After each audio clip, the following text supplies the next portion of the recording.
Good evening, everyone. It's me, Dr. Nazif, back again with another episode of the Active Action Podcast, where we inspire our audience to stay active and take actions. Today, I have a very special guest with me. Hello, good evening. Hi, Dallas. How are you doing this evening? I'm great, Dr. Nazif. Thanks for having me on. Thank you so much, Dallas, for providing us your valuable time to join this podcast this evening. Everyone, so today I would like to introduce to you with my guest, Dallas Collis. Dallas is an author, speaker, a coach, a life extension trainer, and an emotional baggage handler. We'll know more about Dallas's journey and what he has to share with us today in this fine evening. I'll just set the stage for Dallas. So please take it away and let us know who you are, Dallas, to me and my audience. Well, I am a story, just as you are a story, and everyone in your audience is also a story. We are a collection of everything that's happened to us since birth. And those collected experiences and teachings and understandings become memories, become beliefs. We attach feelings to them. We attach ourselves to our story, and it becomes who we think we are. And so when you say to someone, oh, who are you? They begin telling you pieces of their story because that is what informs them to tell you who they are. So everyone's story has difficulties wrapped up in it. From the moment of your birth, traumas start appearing for almost every human being. And for some people, they can be big, and they can be big wounds psychically and stay with them for years. But everyone carries some amount of emotional baggage with them at all times. Lack of confidence. I came out of my early childhood knowing I was not very smart, not capable. I was a failure, a dummy. It was going to be hard for me. I couldn't pass a test. There was something Mhm. wrong with me. And this is the story that I carried with me for the next 60 years. And in that stress, trauma, the baggage I carried, it built up to a point that I turned to drugs and alcohol as a Band-Aid to cover the pain, to make it go away, as most addiction tends to be. It's avoiding pain, finding something to anesthetize yourself with. Of course, over time, it turns into a disaster itself. And I spent 25 years in a marriage with, our own home and cars and vacation and business together with my wife, but we were both alcoholics. We were both Mhm. damaged people trying to live a normal life, which is all too often the case for many people. And my problem, like most people's, is I believed my story. But your story is the past. And our attachment to it is only by our belief. Now, I got very lucky. In 2000, July 1st, I woke up with cancer. And this started the best year of my life. Because in that year, in the pandemic, I had to go through cancer. I lost my wife. I lost my house. I lost my business. I lost my family to every degree. I ended up 1 year to the day later, waking up alone in a basement suite, broken, alcoholic, and suicidal. When I look back, that's the greatest year I've ever lived because it changed my entire life. It made me find the way out of my story, what I now call the story mind that we live with, that becomes us and we carry. That is my problem. That is my emotional baggage, my belief in that story. So from then on, I began making changes. But they didn't just come because I woke up that morning and said, oh, everything's got to change. Things happen in our lives that we don't even know why. Things show up and maybe open a door and we suddenly see a different way to go.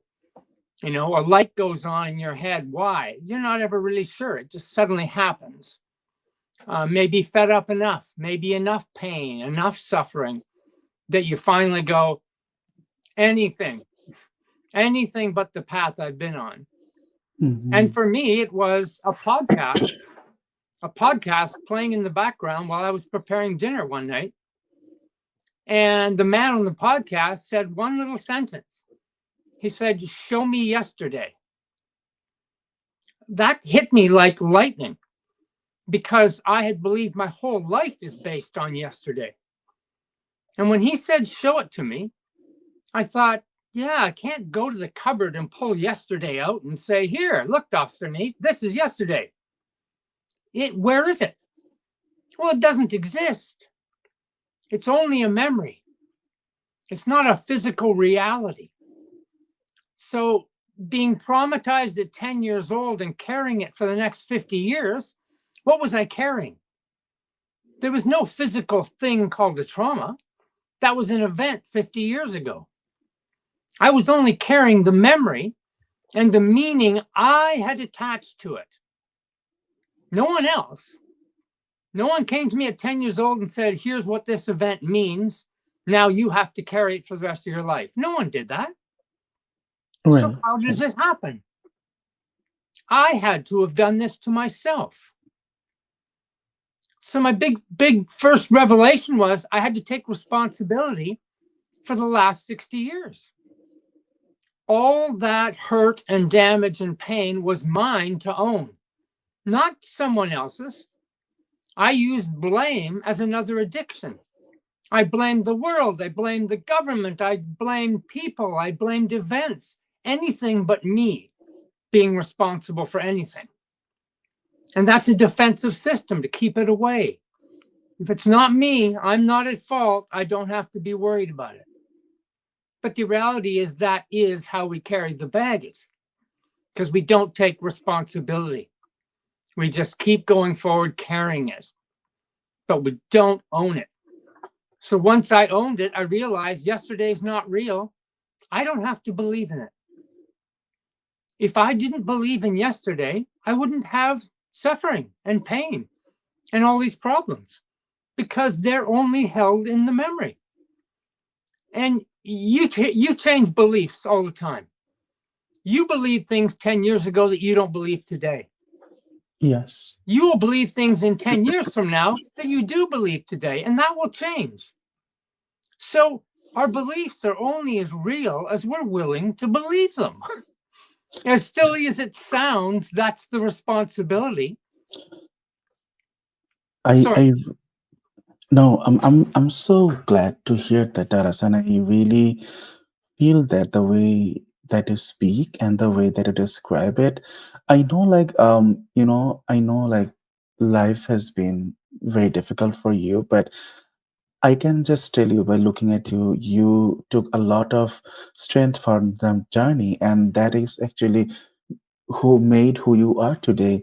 But I know, like, pains and Yeah. sufferings come, and it's like very difficult to cope with those. And only those who have gone through it knows like how to, feel that. And like for the today's podcast, when I was looking at the topic, the story mind, it really led me to think, what is the story of life? Everyone's life is a story.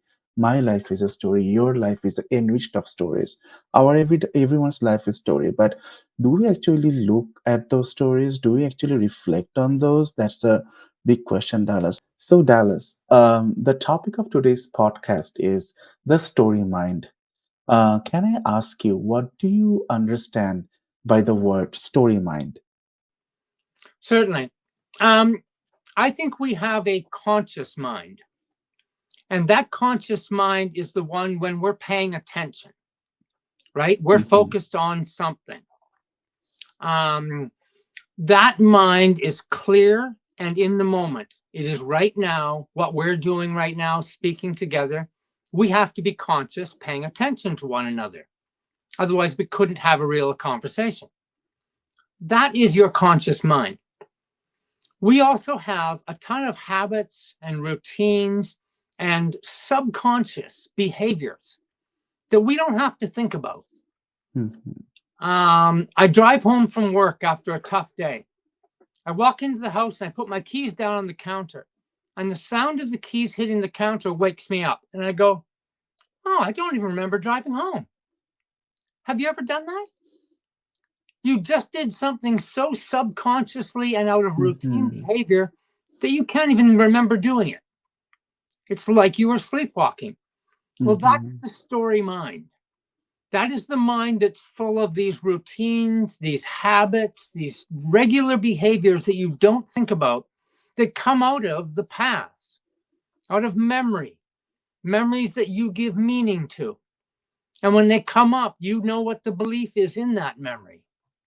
And then you have a feeling based on that belief and the meaning you've given that memory. And you just do the thing unconsciously. You're not really thinking, you're not really being attentive to what you're doing.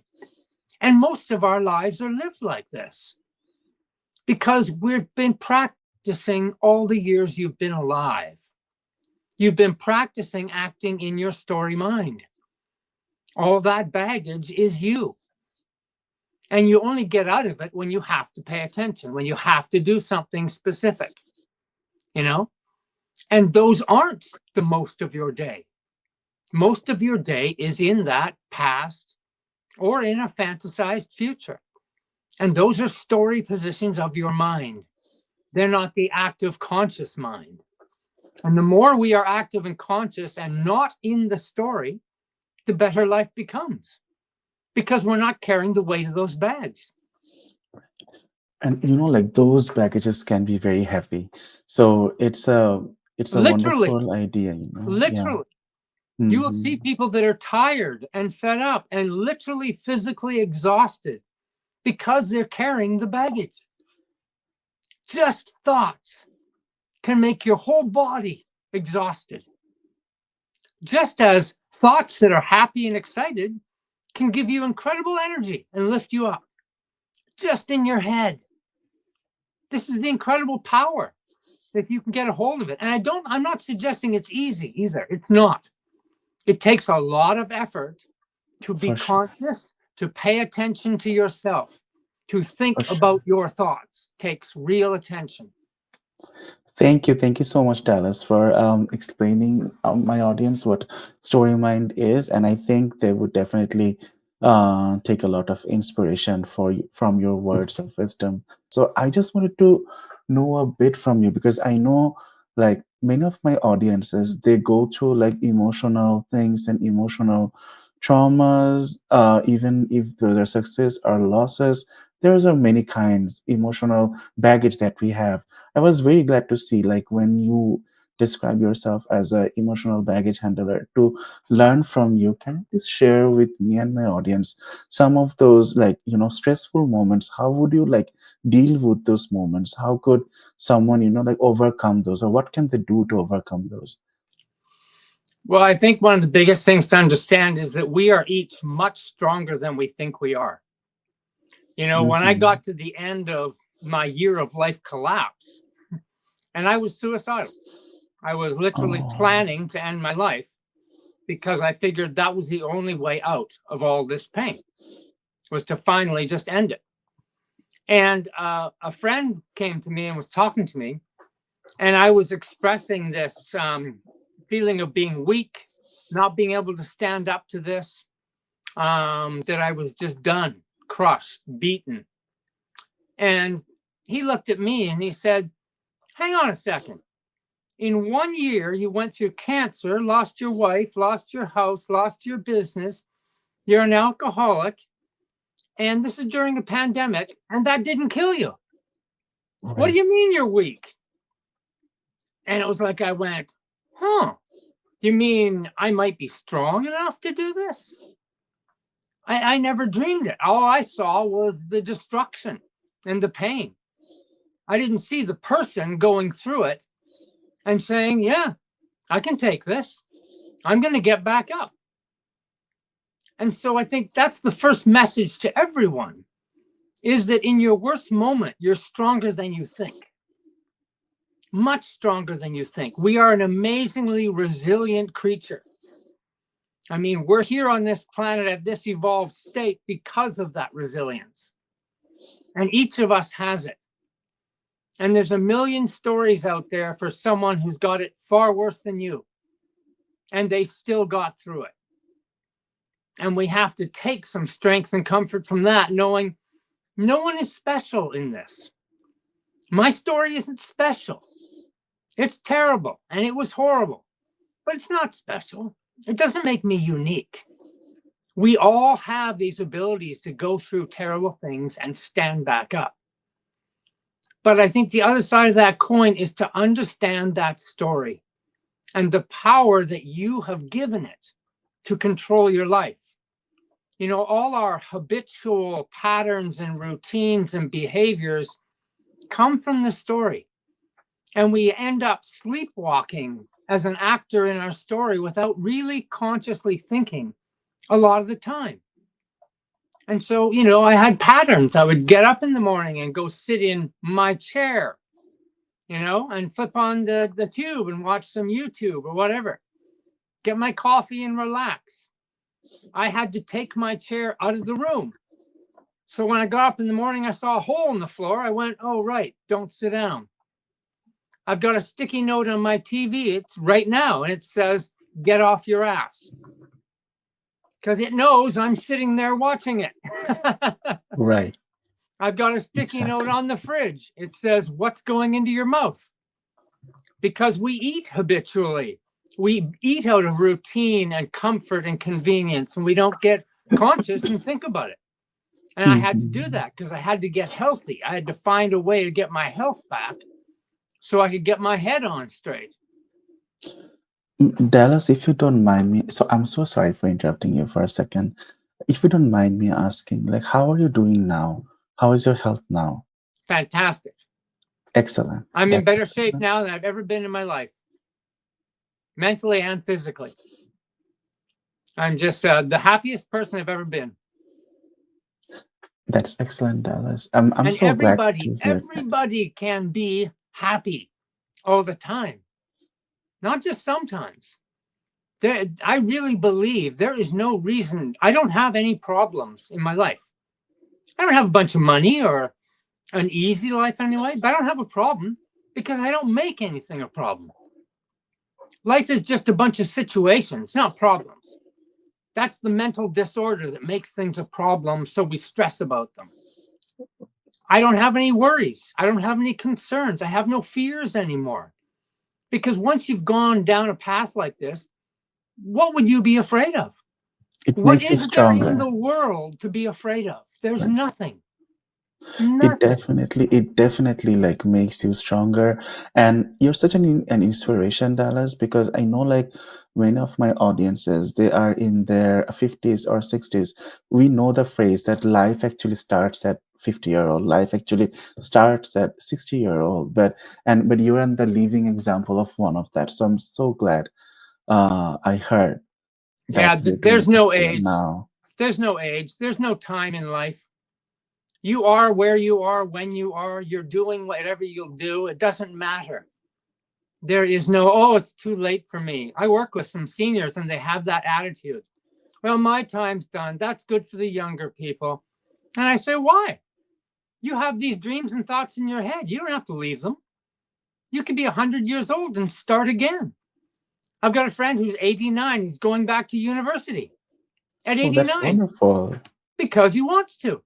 And why not? And we get these ideas that there are stages and places in life and stations for us, and that we have to abide by certain rules about ourselves. There are none. Those only exist because you believe it. So, you know, today a big thing you hear in the sort of self-help world is believe in yourself. Be strong, be tough, believe in yourself. And I say, no, don't believe in yourself. Yourself is the problem. You've been believing in a self that doesn't believe in you. It's the self that says, I'm not good enough. I can't do it. What if I fail? What will they think of me? That's not a self to believe in. That's the self you need to get rid of so you can imagine a whole new life. I'm so glad, Dallas, that you just mentioned this, because this leads me to ask you, like, if you're saying like we shouldn't believe on a specific self on us, then can I ask you, like, what is actually belief according to you? What the belief should be? Well, I call it story editing. You take your story mind. A lot of things we learn are skills. We go to school, we learn math, we learn a language, all these things, and those are skills. Those aren't emotional baggage. That's a part of our brain we use every day to work. I'm talking purely about those things that give us feelings of negativity about ourselves, about our abilities. And I literally look at my story and say, I need to edit those things. Those things don't belong. They're not mine. They're not true. I don't have to own them. So I literally try to pay attention to my thoughts. They say we have 10 to 30,000 thoughts a day arise in our heads. They arise out of what I call the Storymind dust. These thoughts just come out of that dust and we latch onto them. A thought comes up and says, oh, careful, you're not very good at this. Be careful. And we grab the thought and we go, oh, yeah, that's me. I got to be careful. I'm not very good at this. And the spiral happens. And we get negative and we end up screwing up. We live up to our story. So if you get consciously thinking about it and you see a thought happen, thoughts come up in your head. And I literally will look at the thought and say, no, thanks. You're not me. Goodbye. I'll speak to the thought because that thought is coming to speak to you and control you. So I don't listen to it. And I practiced this for 6 months. And all of a sudden, those thoughts started to dissipate. They started to go away. And now they rarely ever show up. So I have this free space, open space in my mind and my life that I don't have to fill with anything. I don't create a new story. Mhm. I don't have to have a story. I just have to live my life the best I can right here, right now, this day, because that's all I'm given. There's no yesterday. There's no tomorrow. What's behind you and what's in front of you is fantasy and memory. It's not real.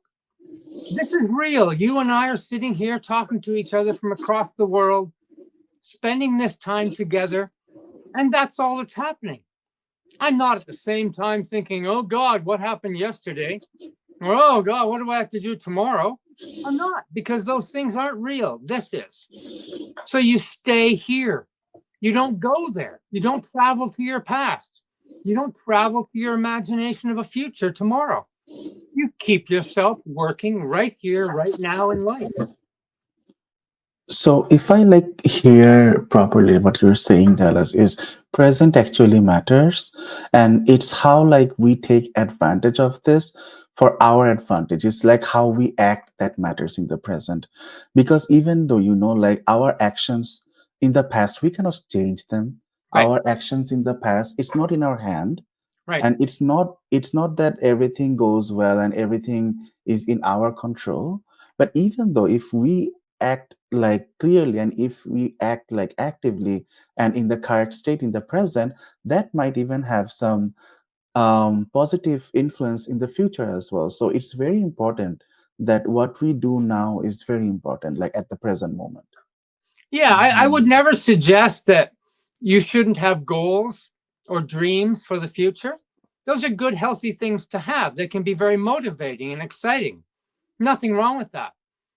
What happens that goes wrong is you live in the future, in this expectation of being there, and that takes you out of your consciousness right here and now.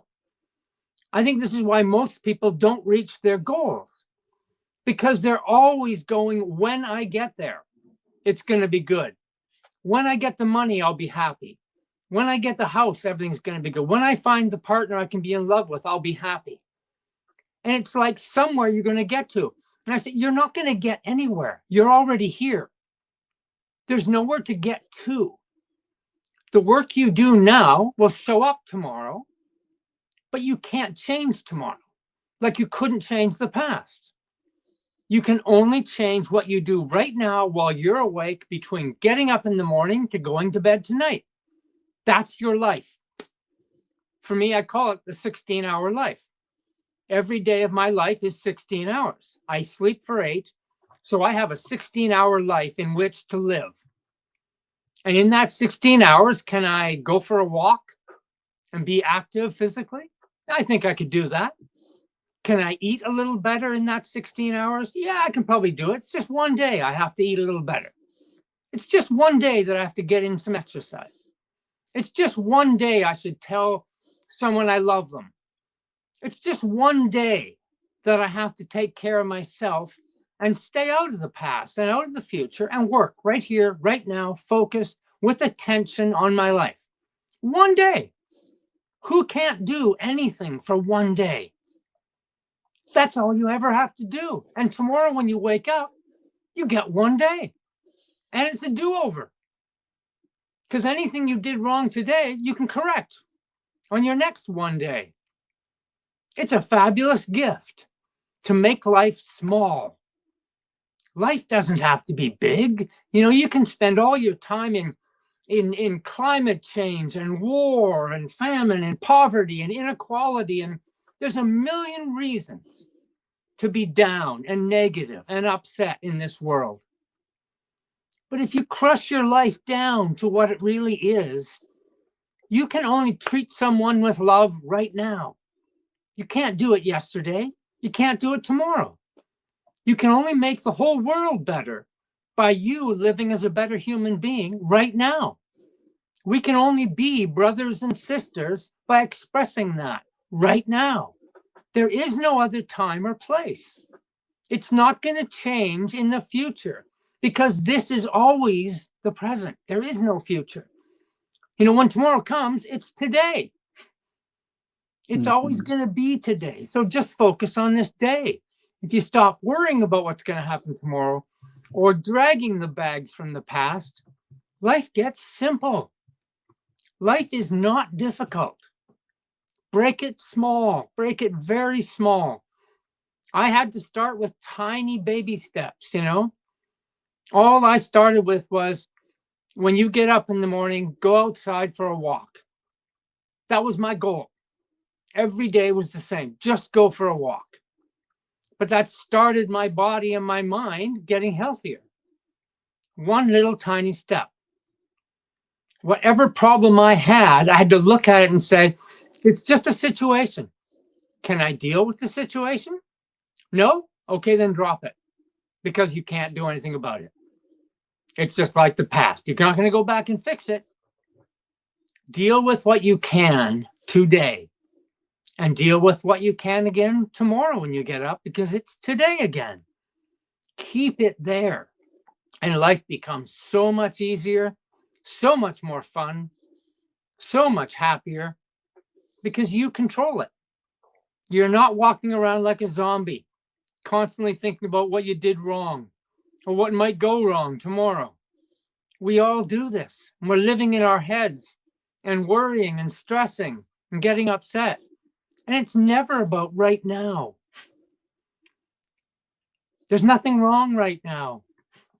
That's wonderful. That's wonderful advice, Dallas. And I really think that if people thinks that how we can take advantage of what we have right now, not like grieving over what happened in the past, not thinking too much what will be happening in the future, it's very Yeah. easy to work right now and to get better, to do good for us and our family.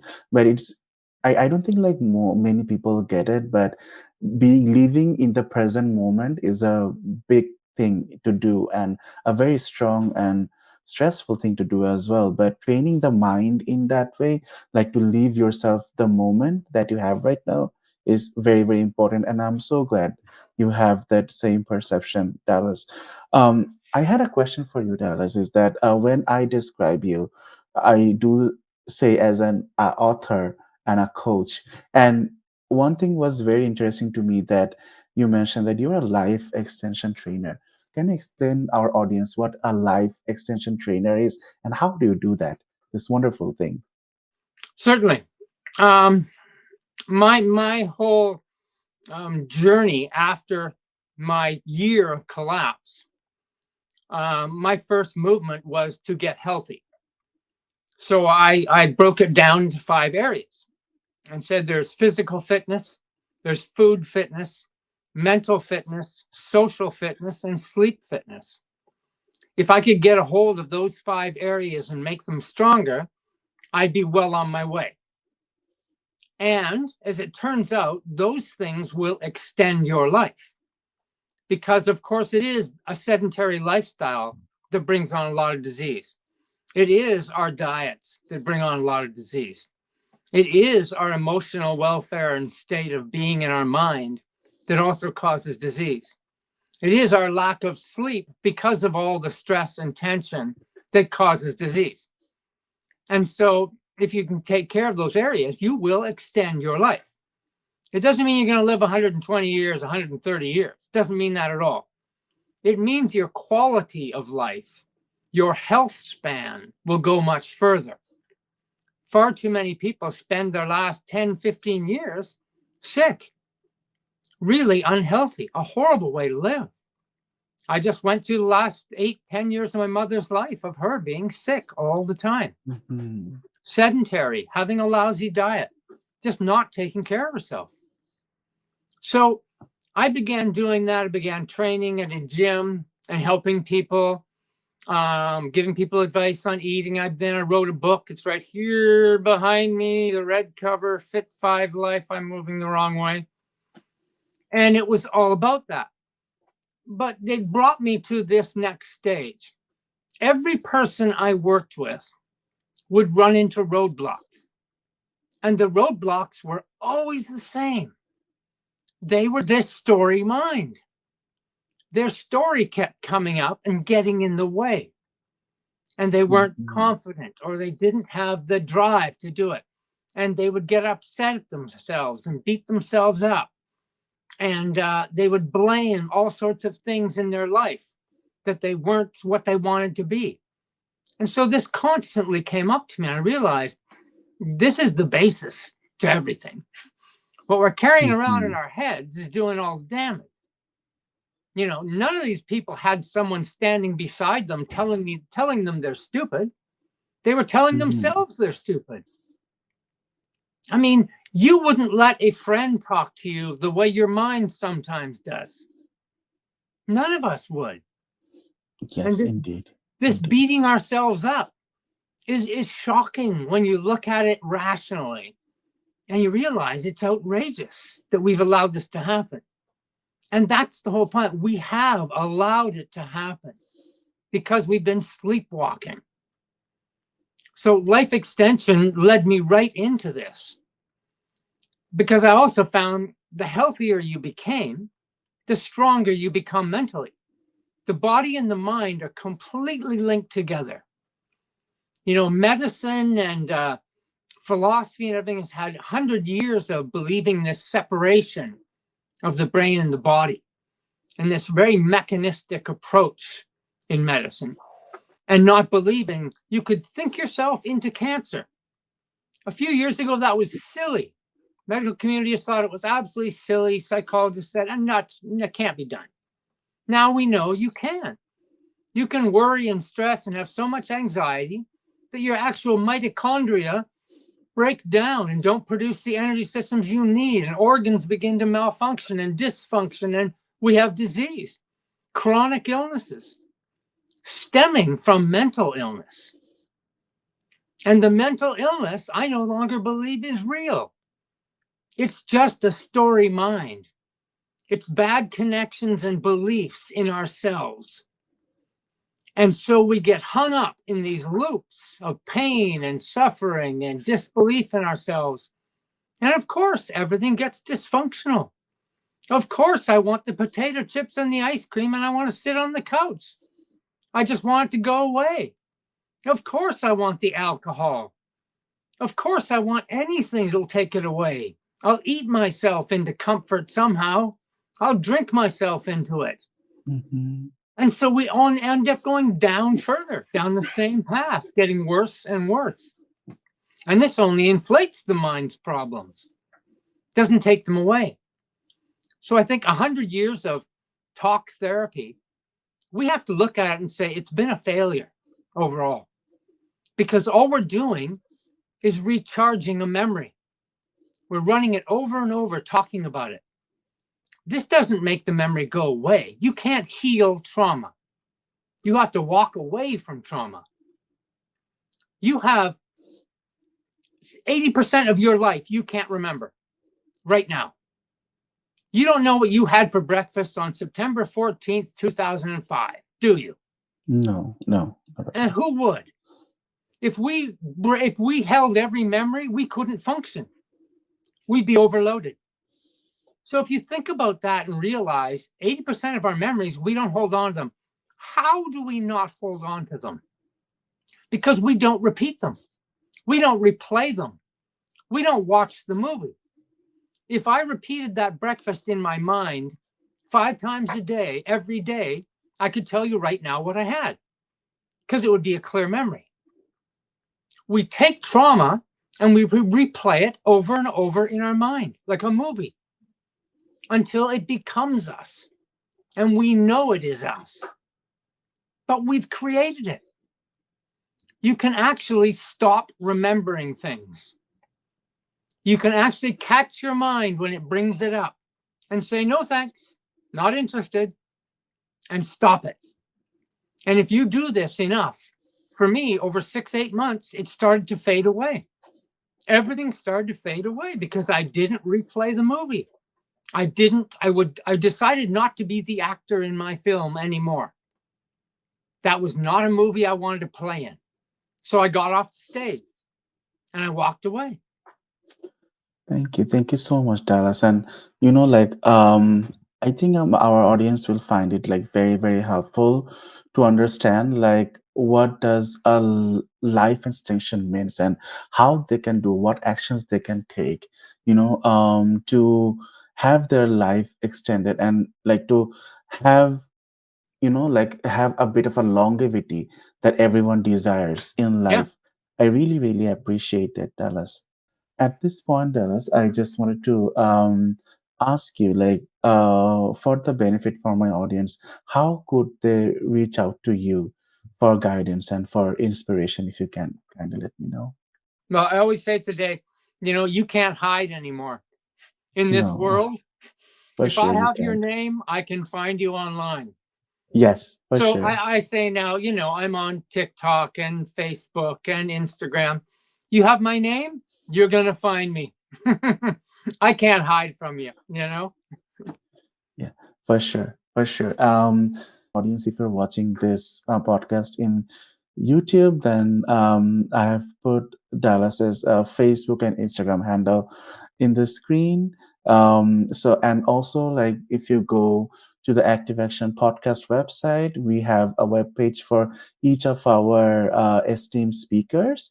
So, if you go to our website and search like Dallas Collis. So if you visit that webpage, you'll get all the information about our wonderful guest, Dallas, who gave us today a lot of inspiration. And specifically, I just want to mention again that please don't think that your life has ended after a certain age. Age is just a number. And as Dallas said, age is nothing in life. Anywhere you can start, and even someone like Dallas who has gone through a lot, but he has come up a lot more stronger. Yeah. That is the takeaway. That should be the takeaway. And that strong sense, that strength made Dallas an excellent living human being today. As of now, he's an author, he's a coach, he's a life extension trainer, and an emotional baggage handler, which are very, very big responsibilities, which you won't be able to have if you don't have that strength. And that strength came from your story.